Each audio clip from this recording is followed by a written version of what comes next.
This guy is a weak merchant with no magical powers until he discovers a glitch that gives him unlimited power, then pumps into a half-wolf waifu that won't leave him alone. Now time to switch to my dumb ugly voice to make you fall asleep. In the royal capital of Paluma, Banaza is giving money to a demi-human. While he tries to decline his gift, a bunch of men are calling him a weirdo. A girl named Quinn tells him to accept it and have a nice meal. The other guys thank him for his generosity. Banaza feels sad that demi-humans are treated differently. Suddenly, his body glows and disappears.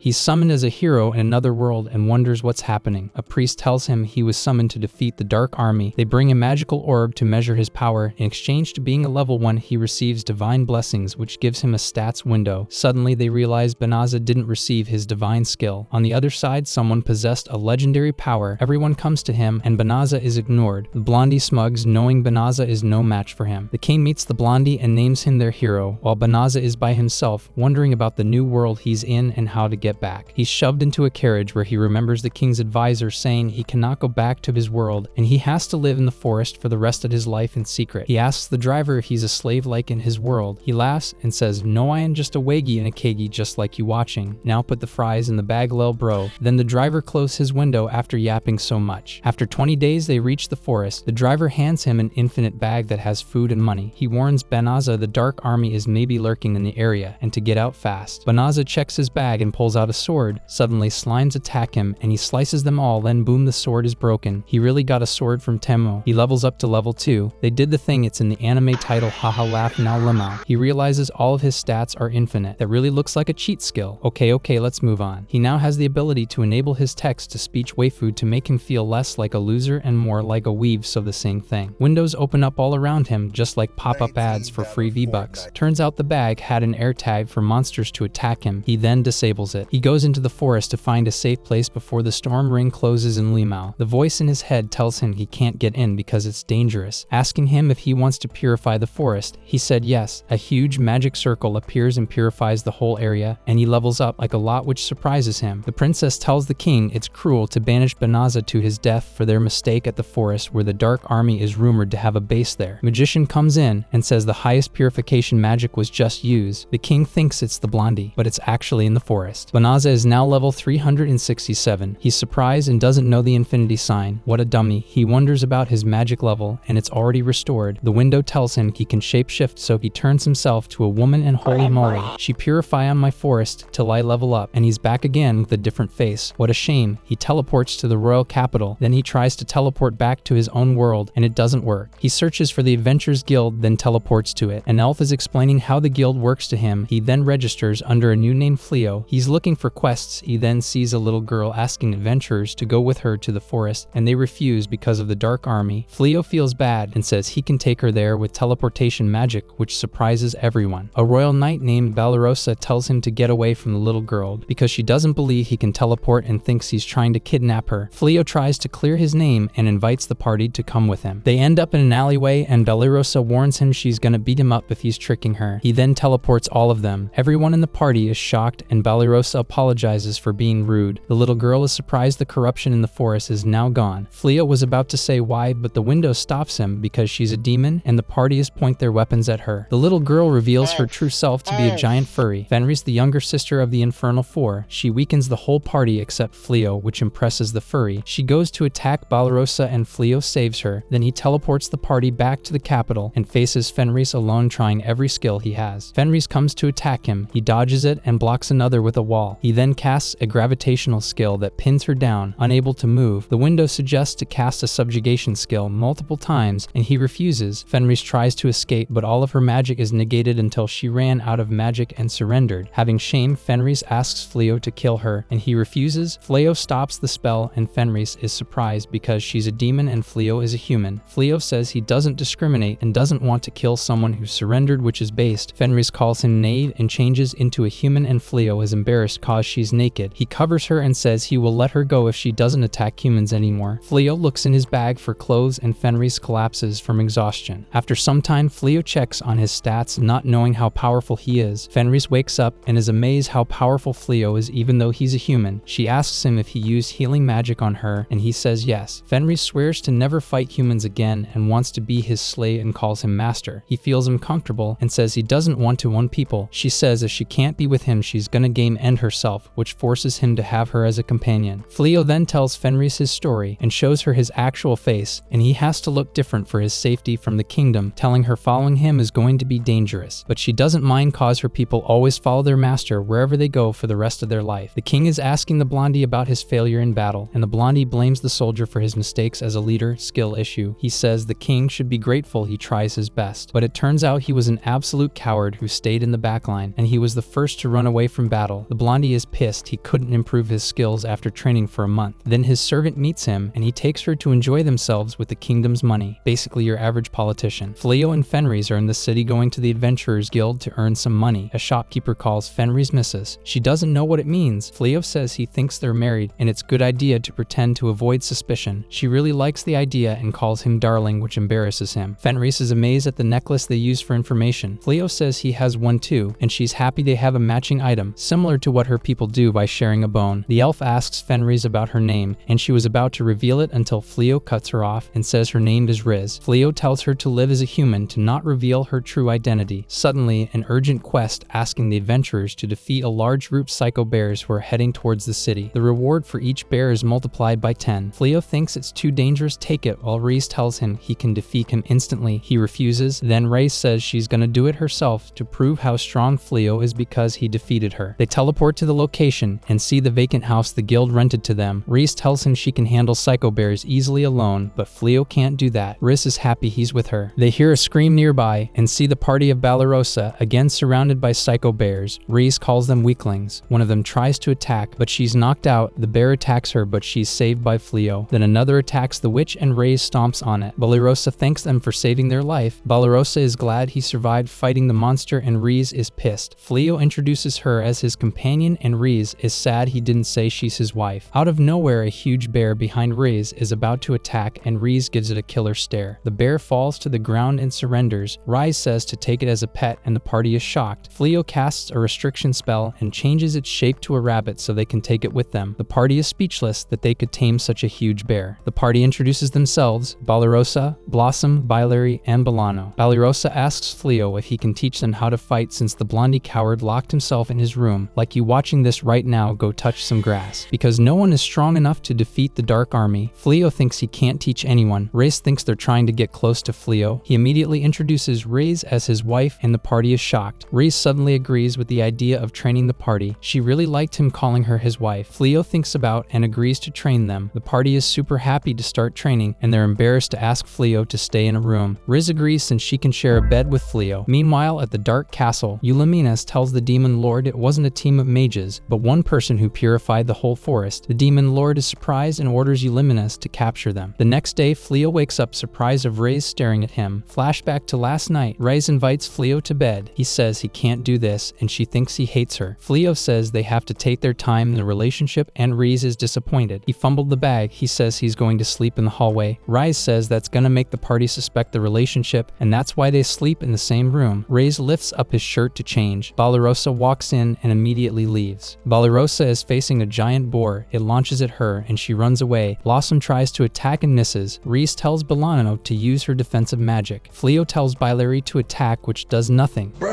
The defensive magic is gone, and the whole party runs away. Fleo gives the party a big room for them. Balarosa asks if they can really use it, and Fleo says of course, so they can have a place to rest after training. Riz tells Fleo the food is ready, and it turns out to be raw meat. Fleo says it's best eaten cooked, which confuses Riz. It's done after a while, and they ask Fleo if he used magic, which he says no, I like to cook. Someone cooked here.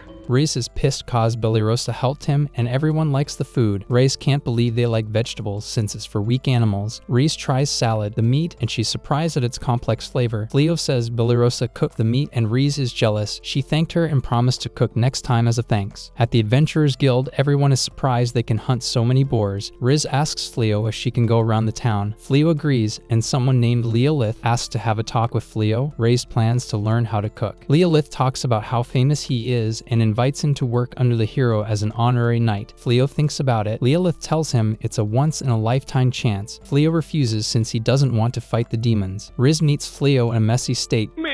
Turns out she tried to cook. Never let her cook again, bro. She failed every task and burnt the whole kitchen, but she still won't give up. Meanwhile, the hero is sitting with his harem when he learns of a strong warrior. The blondie orders for him to be brought and work under him as soon as possible. A month later, and Fleo still refuses the hero invitation, and Riz is pissed. Fleo checks on Blossom at the field. She says the rabbit is helping her and leave the field work to them. Bilary tells Riz she can't shoot at the birds cause they're cute. Fleo gives Belana a ring to increase her magic. Belana tries to put it in her ring finger when Riz appears behind her not to do it or else. Bellirosa is screaming defending against a monster. Riz finishes it in one blow and tells her to drop the weak act in front of her husband. That's when she notices someone watching them. Riz invites everyone to eat and they're surprised it tastes really good. Fleo asks her when did she learn how to cook and Riz reveals she was taking cooking class when he was busy at the guild. She said it took her a lot of time but she managed at the end. She tells Fleo to try her curry and he loves it which makes her happy. Euliminus is shocked to see the Dark Army's most feared warrior surrounded by humans. That's when Riz is behind her and asks what is she doing here. Fleo gives her tea and Riz asks her again. Euliminus said she was investigating the area and came across this house. Riz says she's now living with her husband which surprises Euliminus. She's wonder how she can't read Fleo's stats at all. Euliminus asks about what happened in the forest and Fleo says maybe the purification spell really worked. Euliminus is shocked and says Fleo killed Riz's brother with the spell which surprises Fleo. Riz basically says her brother had skill issue to be killed that easily. Turns out the party heard everything. Euliminus asks Fleo to spar with her to see how strong he really is. Riz tells Fleo to refuse cause she must be planning to make out with him, which pisses Euliminus off. They start the fight and Euliminus jumps off and casts 2 spells and Fleo dispels both at once then restrains her and Euliminus surrenders. The next day Fleo apologizes to the party for hiding Riz's identity and understands that they have to report it. Riz says she's not part of the Dark Army anymore. The party says they won't have to since Riz also trained them and they can't betray her. Riz thanks them. Suddenly Euliminus comes back with a fleet of dragons saying she would let Fleo live if he joins the Dark Army, but Fleo is so amazed at the dragons. Euliminus is pissed and attacks and Fleo counters with a giant lightning attack. Euliminus can't believe and the rest of the dragons ran away. Blossom wishes if she could earn a Dragon Slayer title and Fleo helps her by enchanting her tool which pierces the dragon. The Demon Lord is wondering how a mere adventurer wields so much power and he decides to face Fleo. Fleo puts a barrier around the house to detect incoming enemies. Riz says she's gonna be up the cat girl if she comes again. Fleo then remembers the fact he killed Riz's brother. Blossom is staring at her stats. She can't believe she got the Dragon Slayer title. Belano asks Bellirosa where she's going and she replies to hunt magic beasts, and the party is impressed by Bellirosa's motivation. Bellirosa tried to act cool, but she really wanted that title, thinking if only she got the title, she would bring the noble status to her household. A strange man asks Bellirosa for directions to an old friend house. Bellirosa is suspicious of him and asks if his friend is Fleo or his wife. He says his wife. She draws her sword asking him about his affiliation with the Dark Army. The man says he is from the Dark Army but not here to fight, tells her to give Riz a message and leaves. She asks for his name and he replies Gozel. Fleo and Riz rush to Bellirosa. Bellirosa says a man named Gozel passed by. Fleo says his barrier detected someone with the Demon Lord title. Bellirosa can't believe it. Riz says his real name is Toll. Bellirosa is super scared cause she raised a sword on the Demon Lord. The next day, Gozel comes and Fleo welcomes him. Bellirosa was scared and ended up next to him. Gozel asks Fleo to join the Dark Army and he declines. Gozel wonder why he didn't join the king's side yet. Fleo says he doesn't pick a side since he's from another world and asks why are they fighting this war. Gozel then explains the reason behind the war, saying it spanned for 500 years and the humans oppressed the demons back then. Fleo asks him if he wishes to stop the war. Gozel replies he doesn't want to rule the world but he has his duty to protect his people. He reveals his aura to Fleo, but Fleo doesn't care, which impresses Josel and says he didn't give up on recruiting him. He's also impressed that Balarosa wasn't phased at all. Turns out she was frozen in place. Later, Balarosa wakes up and comes downstairs to see Josel is back again having breakfast. Reese tells him to leave after he's done. Josel invites Balarosa to eat and she says she has to change. After a while, Balarosa is heading outside looking where Josel is. He says he wants to have a talk. She runs away to go sword training, and day after day, he keeps meeting her and she comes up with another excuse to run away. Josel is impressed that she's a hard worker. Bro get a hint. A spy reports to the king about a demon who visits Fleo often. The king is pissed, thinking he's siding with the Dark Army. The princess tells him they can't confirm if Fleo is in the Dark Army side and asks the king not to send soldiers or they will upset Fleo. She tells the king to have a conversation with Fleo. The king ignores her advice. Blondie comes in asking for soldiers to force Fleo to obey the king. Meanwhile, in the Dark Castle, Eulymianus tells Josel it's dangerous to frequent Fleo's house. Josel says he's more understanding than the king and he should have Fleo by his side. Eulymianus is worried cause some people among the ranks are speaking ill of Josel. Riz asks Fleo what he's up to and he's thinking of selling some gear he's working on. It still needs to go through more trial to make one he can sell to make a business to rely on for both of them. Riz asks him if he thinks he made the right choice to refuse to join the hero party cause he can make more money that way. She asks if he did that for her and he says it's not. It's because he's so powerful. He rather doesn't fight anyone if he doesn't have to, and Riz admires that about him. There's a knock on the door and it's the Blondie with his soldiers. The Blondie says he knows about his contact with the demon lord and gives him a choice to join him as a subordinate or declare him as an enemy informant. Blondie thinks he nailed the performance, indulging in his fantasy of becoming a legend until Fleo brings him back to reality, saying he doesn't want to choose either, saying he doesn't side with Hero nor the Dark Army. The hero calls him a traitor. Balarosa calls the hero out for his tyranny. Hero looks around and tells Fleo these people must work with you. Blondie threatens to arrest everyone for treason unless they convince him to join. Fleo is fed up. He tells Blondie he doesn't want to choose nor fight and says to go somewhere else, and everyone wants to join him. Balarosa thanks Fleo for training her and seeing the demons as equal, and everyone agrees. Fleo then casts teleportation. Blondie can't believe he used a spell he can't use. The soldiers are amazed that Fleo managed to teleport the house too. A soldier spots Josel and they surround him. Josel thinks Fleo set him up and he lashes out calling for his army to attack the kingdom, and the whole army mobilizes. Blondie of course runs away like a coward. Fleo teleported the house and the field somewhere else far from the capital so that neither the hero nor the demon lord can find him, which relieves Balarosa. Fleo apologizes to Raised for the trouble, but she's happy to be with him anywhere he goes, and they go to have dinner and the party joins them. The demon army advances, taking town after town until they get to the northern stronghold. A messenger soldier tells the king that the stronghold's magic barrier is still holding, but not for long. When the king asks what the blonde twink is doing, the messenger says that he has locked himself in the southern stronghold like a scared little girl. The king shouts at the messenger to summon the Blondie at once, and a mage approaches the king and advises him to assemble all the mages in the kingdom to cast purification and drive the demons out. Meanwhile, the demon king, Josel, gets his own report on the conflict from Greenel, a tan lowly ninja with elf ears. We're really assembling a character with too many attributes here. When Josel gives the order to retreat, Eulymianus is surprised to hear that and asks him why. As smart as he is, he realizes the kingdom is going to cast purification soon, and so wants his troops to not be hit. Purification is cast, and the king casts the spell too. A huge magic circle spreads out and cleanses all evil. Far away from the conflict, Fleo comes back home from some errands and immediately gets caught in a hug from Riz. Wagging her tail, she offers him dinner, a bath, or of course, a hot steamy session of grooming. Like hair grooming, nothing weird. Blushing Fleo takes the offer of dinner first. During tea time, Riz asks Fleo if he found a shop to do business with, and Fleo says that he's still looking and there's a lot of shops in Hato, the town they're near. Blossom adds that she'd like to sell her veggies to the townsfolk too to make money. Bilary says she'd like to raise horses to rent out to pull carts. Meanwhile, Balarosa and Bolano get kinda depressed because they feel like deadbeats. Riz generously says that it's her job to look after the pack, to which Balarosa gets even more depressed. Fleo tries to cheer them up by talking about dividing up housework so they feel better, and they thank him. In the castle, most of the mages who participated in the purification are comatose from depleting their magic, including the king. The spell will hold for 3 months. Princess assumes the role of the leader in her father's absence. Her first order is kicking out the Blondie and stripping him of the hero title, since he was completely useless the whole time. The advisors are surprised by this, thinking that the kingdom will be defenseless without a hero, and ask if they would need to summon other heroes again. Since they can't do that with all the mages being so eepy sleepy, she instead wants to bring in the Oracle. The Blondie has a total crash out over being fired, but nobody really cares anymore. At night, Fleo asks Riz if she's asleep, and she says no. When he thanks her for all she's done, she says she'd do anything for him, but before he continues, she falls asleep. He smiles at her sleeping face, thinking of how she's made him feel at peace. In the morning, the group proposes that Fleo and Riz go on a date while the rest of them work around the house. Riz is really excited about it and takes the opportunity immediately. They walk around town, enjoying themselves and eating nice food. Fleo wants to get a present for Riz, and she's extremely happy about it because it's the first time someone does that for her. In a jewelry stall, he spots a perfect brooch for Riz and buys it immediately, saying how beautiful she looks with it. After they get back from the date, Riz is totally out of it, looking at the brooch all the time, which concerns the rest of the gang, but mostly they're kind of jealous. I know, right? In the night, Fleo wakes up from the sensation of something really soft around his arm and finds out that Riz is sleeping right next to him. She bumbles in her sleep, but he can't sleep at all. I wonder why. The next day, the ex-hero breaks into the royal treasury in search of artifacts that can help him get the victory royale. The girl with him, Suya, is still willing to hang around while he's motivated enough to keep on fighting. He thinks back on Fleo and gets ultra salty, then hears a voice that tells him to set them free if he desires power. Guided by the voice, he finds a secret room in the treasury with a sword stuck in a stone pedestal. Suya says she doesn't hear the voice he's hearing, but of course the idiot draws the sword out, saying that he will use anything for his own ends. Both the blondie and Suya get blown away by a sudden gust of wind from the pedestal. Then a person appears there. She introduces herself as Haya, a djinn who commands the origin of light and darkness. Ex-hero stands up, not wanting to look like a wimp in front of his only fan, and introduces himself. Haya grants him 3 wishes for freeing her. The princess explains her plea to Oracle Ashura, who just arrived. As they're talking, suddenly dark collars appear on all of them. No, they did not become Discord kittens. It's the effect of Haya's magic. Princess realizes what happened and sends soldiers to the treasury to apprehend Blondie. The Oracle Lady explains that a certain djinn places these collars to remove people's heads in exchange for granting wishes. Princess adds that a long time ago, the king of Clyrode asked a djinn to defeat the Dark One, but the djinn took half the lives on the continent to do that. Then the djinn was sealed and kept away until now. Princess asks Ashura for help, and the Oracle tells her to look for the true hero, Fleo, and that they can find him to the west. So the princess goes to look for him herself. At the same time, Fleo is negotiating with a weapons shop owner to sell him the dragon scale shields he made. When the shop owner asks if Fleo also brought the dragon meat to the butcher some time ago, Fleo just says he got those things from a top secret source. As they strike a deal, Fleo further rizzes the shop owner up to share some of the connections he has, and the owner agrees easily. Reyes and Balarosa watch from the outside, marveling at how smooth he was with it. When Balarosa tries to say she's jealous of Reyes having such an OP husband, Reyes goes into Yandir mode immediately, but then decides to troll by saying she already has a fine man in her life, which is Jozel. As Balarosa finally realizes Jozel is into her, she's horrified and traumatized. Fleo goes out of the shop and thanks Balarosa for recommending the shop from her previous work. They leave the shop, chatting merrily about Fleo's W Riz. Riz gets a little sad that with this work, they'll have less time to spend together and asks if they can go to do errands together sometimes, and Fleo agrees. Then, the voice interface interrupts the moment by saying a djinn is approaching. Then Haya appears behind them and asks if he's Fleo. A flashback to the blondie confirms that his first wish was to murk Fleo for the humiliation he's endured. What a sore loser. Haya smiles and says that the wish will be granted now, and goes in for an attack. Fleo does not really care because his auto-defense magic activates, but on instinct, Reyes jumps forward to protect Fleo. Riz gets slashed across the chest, almost becoming 2 halves of Riz. A blood fountain gushes out as the brooch falls to the floor, also cut in half. She looks behind to see if Fleo is safe and tells him to run. Balirosa screams, running towards Fleo, who ends up catching Riz as she falls. Haya dismissively says she missed, to which Balirosa holds herself back from going full low-tier god on her. Haya then sets off a multitude of explosions that get completely deflected by Fleo's auto-defense. He tries to cast heal on Riz, but it doesn't work. As Riz is no longer moving, Haya moves on from common spells reflected by Fleo to Origin of Light. As he completely negates that attack too, the interface says that he acquired the Origin of Light and Darkness magic. Fleo, his voice and behavior completely changed to cold anger, stands up, saying she will pay for this. Flea reflects on all the time he spent with Riz so far, feeling like protecting her was his role in this new world. Even though he proposed a fake marriage at the start, it seems that he did catch feelings. As he stands up, the voice interface says that the target person's time is being rewinded, then Ray's wound disappears. Haya wonders what the hell is going on, and immediately gets decked in the face by an emotionless Fleo. As she tries to flex on him verbally, he steps on her stomach with great force and tells her to shut the hell up. She tries to use her magic again, but of course that doesn't work, and when she peeps his stats, she finds out they're infinite and realizes it's over. Riz wakes up as Fleo continues beating the hell out of Haya. When Riz notices how fierce he is, she creams her panties a little, but then remembers that this is not how he should should be. As Haya surrenders, he doesn't stop suffocating her because he's still angry she killed Riz, but then Riz jumps on him and tries to stop him. As he finally lets Haya go, they both cry in each other's arms, happy that they're both okay. A bit away from town, the princess arrives via teleportation with a small squad. As she apologizes for putting strain on the mages who cast the spell, the dark collars on all their necks disappear, and she realizes the djinn failed to grant the wish. At the same time, the soldiers at the palace are getting ready to break into the treasury and arrest the blondie and Suya for causing all this. Suddenly, a dark fog comes up from the pedestal the sword was in and envelops Suya as an evil-sounding voice says she's a perfect sacrifice. Suya falls to the ground, but when she immediately gets back up, she's no longer herself. She changes her clothing to be even more horny and gets a big hat, which is a plus. She introduces herself as Dalmalinas, the Grand Magus of Midnight, and says freeing the djinn also helped her be free. As she says she'll give the blonde twink the power he desires, she transforms him into a huge furry, jumps on him, and escapes the treasury. Back to Fleo, he heals Haya and she immediately shouts that it was just a prank bro. As Fleo and Balarosa wonder what to do with the djinn, he says he got more OP magic and can read minds now. Riz knows what's up though and proposes Haya to be part of the harem, be Fleo's servant. She's really salty Haya got her, but won't let that stop her from adding to Fleo's party. Fleo complies on the condition that she doesn't take lives anymore. As she remembers his emotionless face, she gets kinda wet and Riz picks up on her freakiness immediately and stops it. Fleo sees the destruction in town and is about to use time manipulation again to fix it, but Haya warns him against it because it will have bad consequences if he uses it again. Blah blah blah complicated stuff. She also finally tells him what the infinite symbol means and that he is a supreme being capable of learning any magic thrown against him with a type of magic called epiphany. He's kind of chill about it and just uses repair to fix up the town. The rest of the party is rather concerned when Fleo brings a Dan Jin home like a stray cat. Why does this keep on happening to him? In the evening, as Fleo thinks back on the day, he and Balarosa have a conversation where they bond over not knowing what to do, Fleo with his powers, Bali with how to proceed. At the end, she thanks him for giving her a new perspective on life. Later on, as Riz and Fleo get ready for bed, Riz seems really down, and when he asks her what happened, she asks him if he's going to find a way back to his world now that he knows he's a supreme being. She wants to be with him, no matter where he goes, but then Fleo says he's going to stay here, and finally proposes to Riz for real. Oh my god!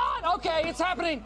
Everybody stay calm! He can't see a life without Riz in it anymore. As they kiss, Riz asks to see Fleo's original appearance, but he's so used to his new one he's willing to let it go completely. Then they prepare to do what I do to your mom every night, but they notice Haya standing next to the bed, fully intent on watching the entire time. Damn, at least get her a chair or something. Then Haya proposes to be invisible during the whole breeding process, which is even worse. The rest of the party hears the whole exchange clearly, blushing all the while. The princess is looking for Fleo all over town, but to no avail. Meanwhile, Fleo and the harem are having a delicious meal, this time with Haya helping with the cooking. Then Riz drops all the cleaning chores onto Haya, which the djinn accepts easily, but the rest of the gang feel even more like freeloaders this way. Fleo asks Haya to not call him the Supreme One all the time, but she does not stop glazing him. Blossom gets even more motivated to work with the fields, helped by the big magical beast friend side. Meanwhile, Bilary gets, licked all over by horses for some reason. Do they see her as a big carrot? Ilana reflects on her ambitions as a mage and decides she wants to learn a lot more spells, but then her thoughts get interrupted by a scream. Looks like a magical horse got into the field somehow and Blossom is screaming about it. The horse goes straight for Bilary and Bolano, probably to lick Bilary too, but Bolano successfully casts a protection spell to repel the horse. Balarosa runs up and says it's all her fault since she didn't want to kill it, so the horse ran off, but when she gets her sword out, Bilary quickly gets an idea on how to calm the horse. She tells Side to transform back into his small and cute form, then skillfully mounts the horse and stops it from freaking out.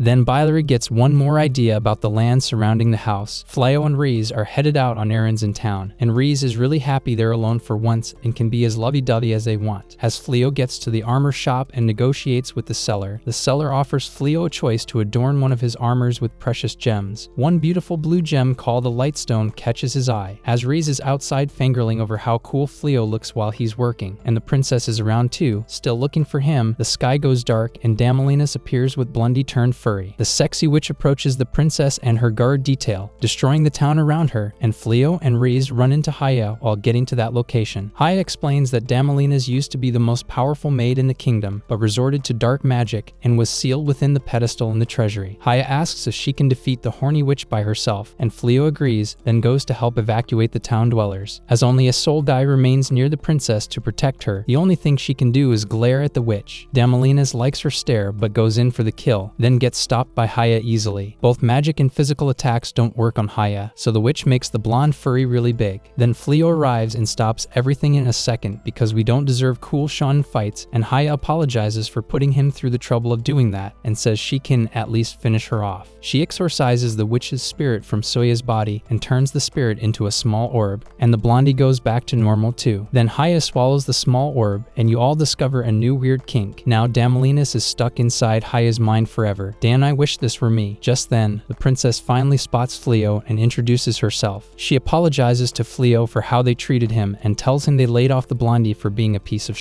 Then she asks him to be their kingdom's one true hero, and he, of course, refuses because he wants a peaceful life with his wolf girl wife. When Fleo and Riz come back home, his harem wives, the deadbeats, Balarosa's party asks him to expand his property so they could grow more veggies and raise magical horses. When Fleo estimates how much the land would cost, they lose it and scream in fear, yeah, me too. He offers to buy the land for them, but they're not satisfied with this arrangement, so in the end he asks for 30% of the profit and they accept happily. As they start working on the new land, Fleo proposes to grow harder to raise plants with the help of Haya's magic, and at first Blossom refuses outright, but then Bolano comes in and says she'd like to see how magic and hard work can be effective together. Turns out the little witch will be attending the Hodo College of Magic, and as a teacher to boot, because Fleo ended up teaching her a lot of cool magic. When Blossom is still doubtful of the magical additions, Fleo asks her to try out magic on a small section of the farm and see how it goes, and Blossom agrees this time. Only Balarosa is the one undecided on the future. Looking at the party being happy, Fleo tells Riz that he wants to open his own shop someday, and Riz is hyped and says she'll tell her friends to visit it, to which Fleo